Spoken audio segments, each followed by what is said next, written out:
అంటే దేంట్లో చెప్పాడు రాముల వారు ఇది ఇక్ష్వాసుల వాల్మీకి రామాయణంలో కూడా ఓకే వాలి సుగ్రీవులు ఆ మధ్య యుద్ధం జరిగినప్పుడు రాముడు వాలిని సంహరించిన తర్వాత ఇద్దరి మధ్య సంభాషణ జరుగుతుందండి.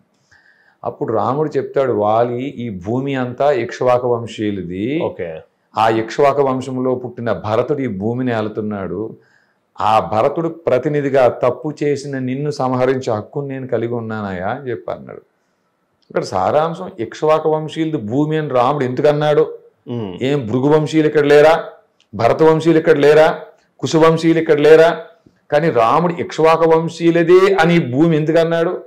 ఇది ప్రత్యేకమైన చర్చ, మళ్ళీ మాట్లాడుతున్నాం. కానీ రాముడు అన్నాడా లేదా? ఆ ఇక్ష్వాక వంశీయులు ఏ ఏ గోత్రాల్లో ఉన్నారు, ఏ ప్రవరలలో జీవించున్నారు, ఏ ఏ క్షేత్రాల సమీపంలో వారు ఉన్నారు, మీ ఆలయ పరిధిలో ఎంతమంది ఉన్నారు, మీ పురంలో అంటే పురోహితులుగా మీరు ఉన్నారు అంటే మీరు పౌరోహిత్యం చేస్తున్న ఊరిలో ఇక్ష్వాక వంశీయులు ఎంతమంది, భృగు వంశీయులు ఎంతమంది, భరత వంశీయులు ఎంతమంది, క్షాత్రం కలిగిన వారు ఎంతమంది, ఇట్లాంటి మినిమం డేటా ఉండాల్సిన బాధ్యత అర్చక పురోహితులు తీసుకోవాలండి.